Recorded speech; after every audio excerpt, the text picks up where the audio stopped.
Good evening. There's one thing that I realized I left out of the live earlier today, and that was the history of Yudane in the United States.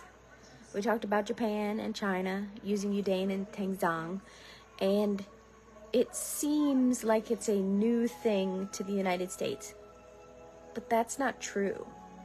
So if you've been with my group from the very beginning, you've heard this before. But if you're new, I'm going to say it again. At one of my first bread classes, Michelle came in and shared some recipes from a bakery in our area from the 1800s. And I found it so fascinating because in the 1800s, you didn't go buy bread flour at the store. You didn't even buy yeast at the store. So how were they making good bread back then? And so she shared the recipes. That helps me not be shy. Okay.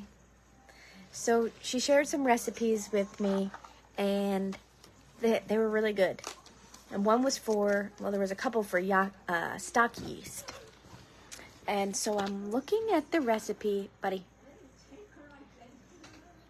You're welcome. I was looking at the recipe for stock yeast, and basically this is what happens. They make a tea out of boiling water and hops. Now, hops is a source of vitamin C. We use vitamin C in our recipes today. So did they. They used boiling water in their stock yeast, right? They made a boiling tea. And then they pour this boiling hops tea over barley malt. We use barley malt today. It gives a better rise to our breads. It gives a really good flavor to our breads. And spring flour, which we know as hard spring wheat. All right, they mix it up and they ferment this concoction, right? Boiling water and Yudane, all right? Boiling water mixed with flour makes Yudane. So we didn't know that Yudane was something that was used in bread recipes in the United States because it didn't say it in the recipe. It was in the stock yeast. We didn't know vitamin C was added, or barley malt, because it was a part of the yeast itself. So when you think about adding certain things to your bread today and you say, oh, well, they didn't do that in the old days, that's not true. Barley malt, vitamin C, and Yudane were all used back in the 1800s. They just didn't call it that. Okay? Vital wheat gluten. I did not see any of that in the recipes, but it's not needed. And lecithin wasn't something they had available back then, but they did have eggs, and they used them. So, in a nutshell, there you have it. Now, why did they use hops? Was it one of the questions that I dug into? Other than vitamin C content, it was available, readily available.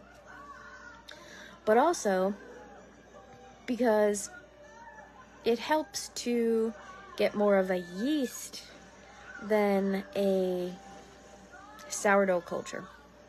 So they didn't use the hops and the barley malt to make their sourdough starter.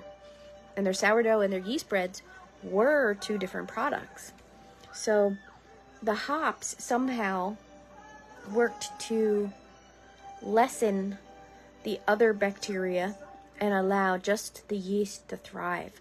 Kind of interesting how they knew all this way back then. They didn't have scientists to tell us all those things. Isn't that just great? So I'm just our grandmothers and great-grandmothers or whatever, they knew what they were doing.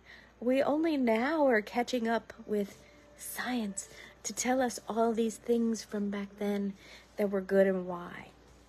So when you consider not wanting to add Yudane to your bread, no, they did it in the old days. You just didn't know they did it. And I guess that's all. If you have any questions, feel free to post them in here. The other things they did back in the 1800s, they used a lot of mashed potatoes. They used a lot of oatmeal.